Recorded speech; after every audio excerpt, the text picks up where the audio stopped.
Welcome to the Big Dawg Crypto Podcast. This is your number one crypto podcast to hear directly from the movers and shakers, innovators, and disruptors in the cryptocurrency industry. Follow on Twitter for updates and to communicate directly at Woof Big Dawg. That's at Woof Big DAWG. Now, here is your host, the one and only Big Dawg Crypto. All right, thanks for checking in. This is Big Dawg Crypto. We are in New Orleans at the NADA conference, one of the biggest conferences we have. And look who's in town, Carnomaly. Guys, what's up, Scott? How you doing, brother? Good. How are you? What's up? Good to see you again. It's good to see you too. What's up, Larry? Doing great. Doing good. It's funny when I saw you. Was it in Austin last time? The last time you came to Texas? No. Yeah. Okay, lose that. It's funny. So we're sitting down here. We have the convention. It's one of the biggest ones in New Orleans, and I am like 3 blocks from the convention center. So I'm like, look, let's meet up, find out what's going on. One of the projects you hear a lot about all over X, all over social media is CARR. And so when I ask these guys some questions, because the community has sent some in, so let's ask you. First off, how did the conference go? Oh man, well so far it's going great. We still got 2 more days. Okay. But man, it's I know there was a little snow that hit down here. That was rare. Kind of shook up the travel and some people's plans. But people got in late. But today, I mean, things really picked up, and we had a lot of great meetings. And Larry and I would meet with some international. We met with some dealers from Brazil today. Nice. So we get our international VINs working now. And having this dealer having to have Peugeot and there's a couple of Renault, Citroen. So that was kind of cool. So I can say I was actually surprised y'all made it because of the fact like the airport here was shutting down everything. And you guys like we're going to make it happen. Like we got a convention to go to. Sleet, hail, snow. We're going to be there. Let me ask you. Let's get to one of the main things. The blockchain that you're building, that's being built.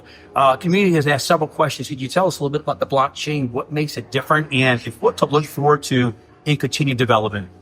So one of the things, with Carnomaly is we want to become the go-to blockchain crypto automotive project company, if you would say.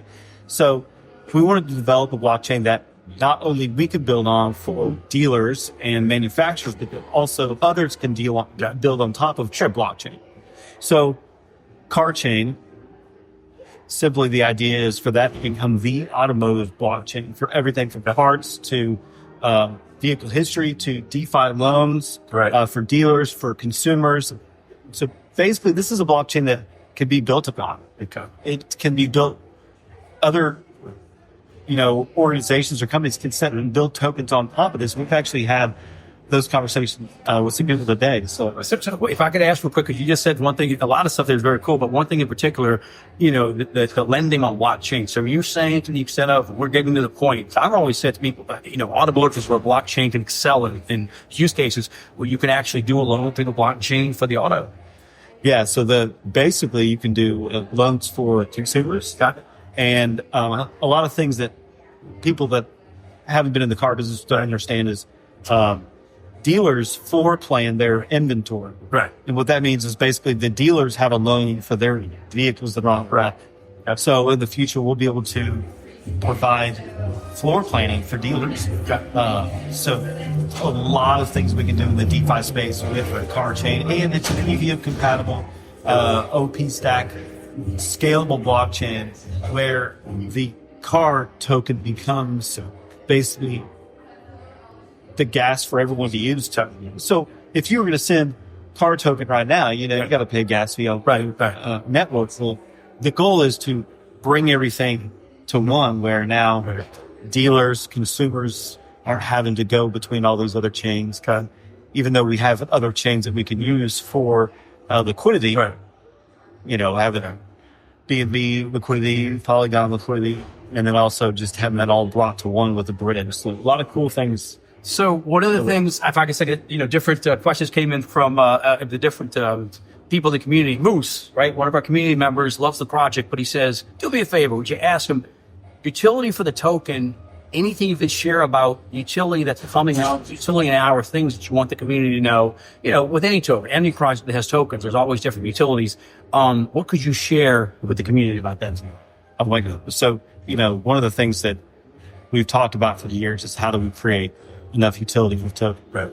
And it got to the point where now we have so many utility ideas and we've got so many things that we want to do with utility. And that's from rewards. So uploading your VIN number, updating your miles in your car, and earning rewards, right? Okay. Staking options for staking the tokens to earn rewards. Dealers using the token to pay for fees for being on our platform. So Carnomaly is two things in one. It's a blockchain crypto project, but also a brick and mortar. So bringing those two together, and the token really merges the two together and allows the dealers that are paying for our services on the brick and mortar side, they can pay in tokens. They can also pay in fiat. But it's just building those utility functions. And there's so much more we could do, adding different parts, manufacturers parts or dealership parts. Also, we're going to be doing auction tracking on the blockchain. So a lot of utility. Now, you just brought up something, staking. As we know, people in the space love staking. Now, obviously, something has changed big time here in the States. It's fair to know we are a worldwide community, and the U.S. regulatory environment was not the best, to say the least, right? For crypto, it's going in a completely different direction. I've already seen this week where companies that before weren't going to want to offer staking here are now realizing that they're likely going to be able to. So would you say, just in general, not to get into all the different aspects of it, but the pro-crypto regulatory approach that's coming in the States, do you feel better about that for your project now? Yes. President Heninger great crypto right for. He did come along, but his family members are also they all have crypto. Right.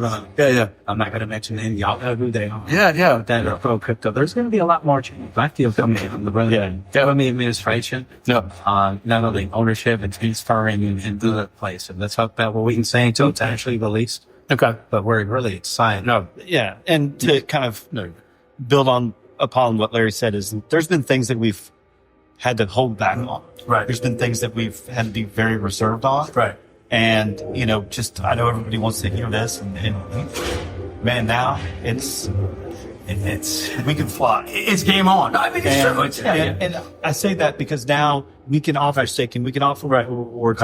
And our goal is to, as we build and as we grow the community and the token holders grow with the project, right? Because they're the ones that have held the token, been there. And we want the brick and mortar side and the crypto side to grow together. And now we can really be bullish and push those things forward. And look, and the thing is, you've always run from what I've seen. I've followed you guys for a while, and you've always tried to do things by the book, regulatory compliant, everything. You've really just done your best to do it, the best way you could. And any company, especially that's here in the States, it's a challenging line to walk. But it's like now I told somebody the other day, he said, well, this is really going to just go full tilt. I said, well, if you think about it, at least we're a worldwide community. Every country matters. With the United States, as wants to be big in crypto yet, was really holding so much back. So it's almost like you can't just unleash the floodgates and not expect legitimate projects like you guys to just sit there and not want to do everything you can. Continue to do it the right way, but bigger and better, right? And I think, like you're saying, it gives you more options now that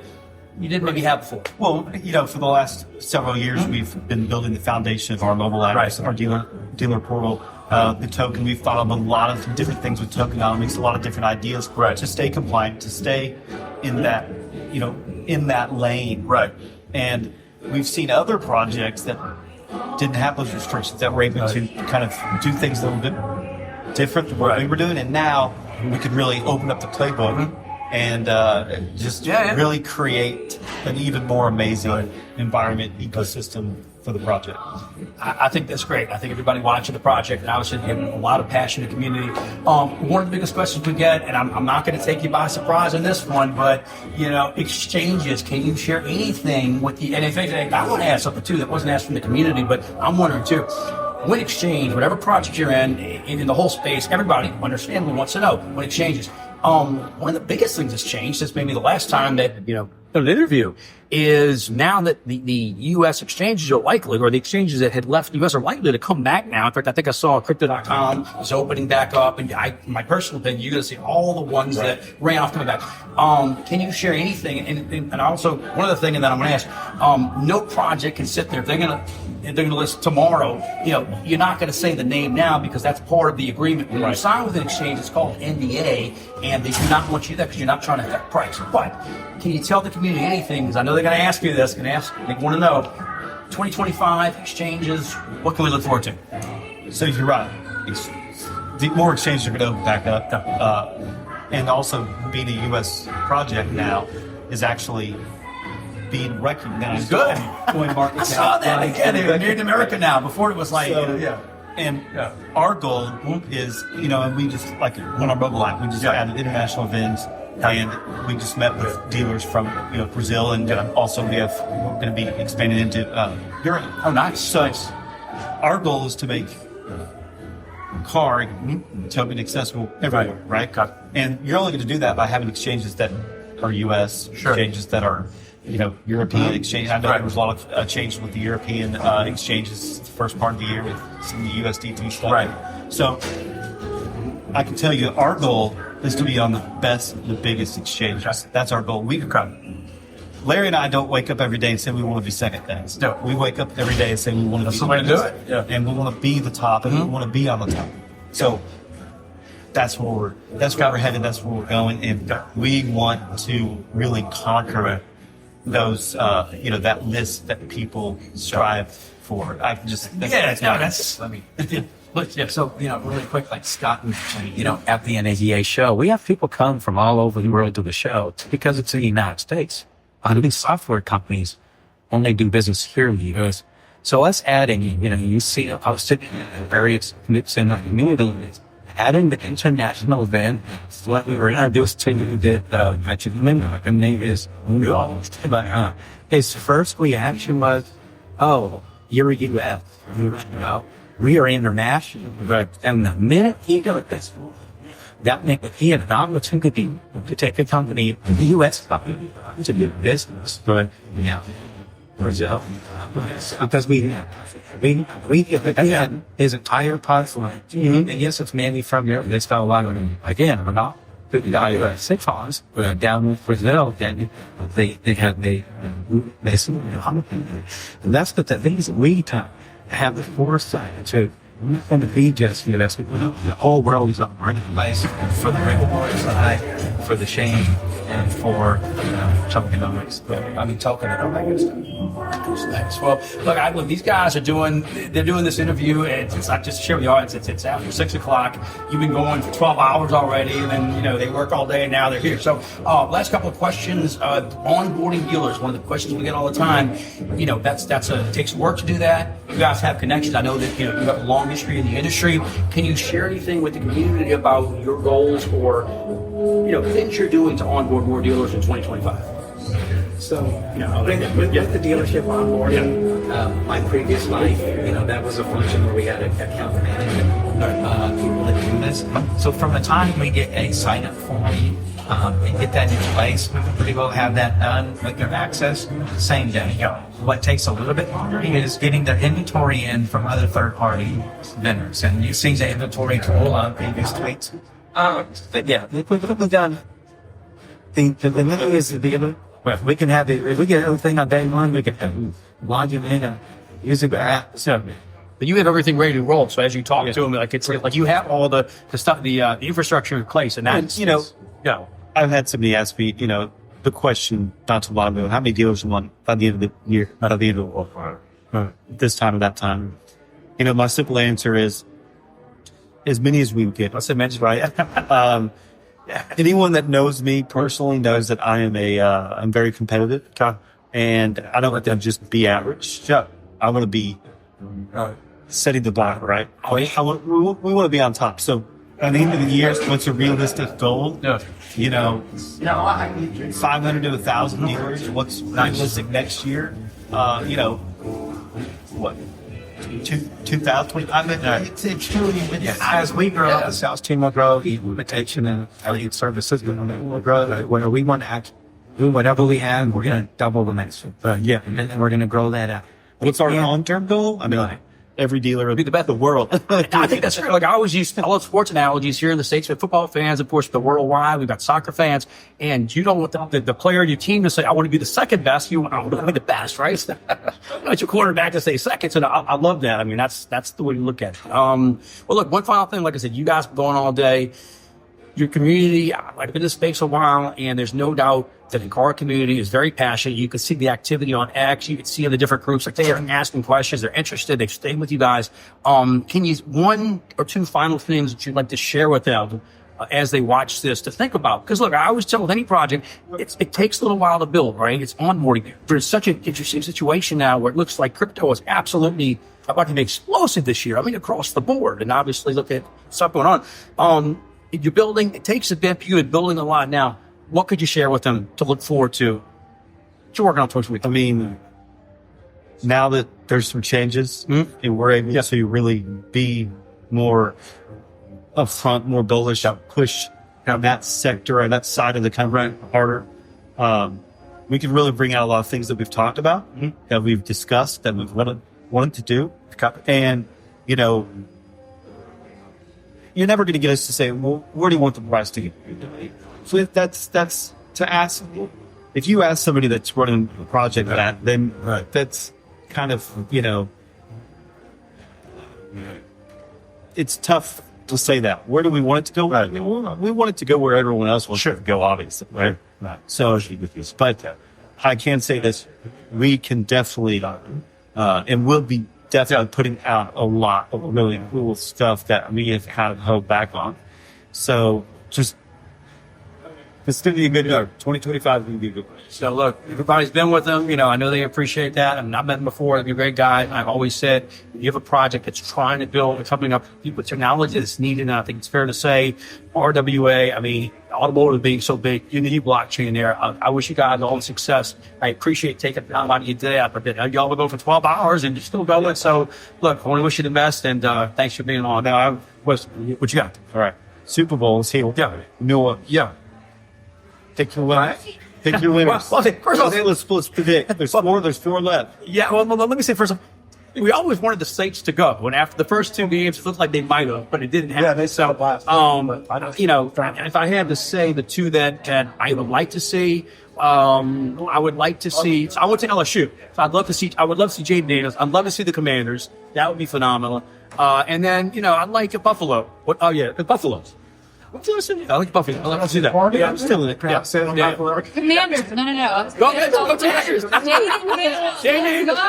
I like Joe Burrow, but unfortunately not. We want to see Jay Dennis. You might like one. But we're sitting like that. We're sitting here like at the hotel now, and they've been going all day. Like literally, they're trying to like they want to like relax for the night. They've been going all day. I'm like, oh, let's do a broadcast real quick. Like, okay, let's do it. Let me ask you guys real quick. Who you want to go? Anybody?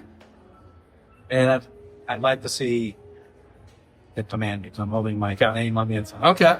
Nice. I'd like to see them go. Yeah. Would you go? Who for you? Man, well, I'm a Cowboy fan. Oh. So, I don't mean it's rough for me to pick Washington. Yeah. Because obviously they're same division of Right. Cowboys. Right.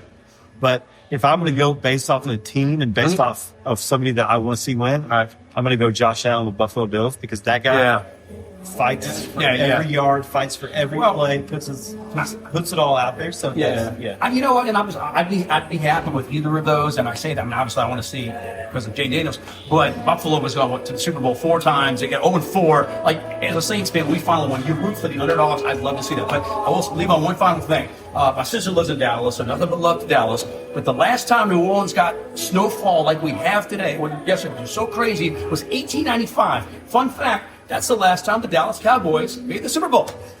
All right, guys, thanks. Come on. All right, man. Thanks a lot. All right. Thanks for watching. You've been listening to the Big Dawg Crypto Podcast.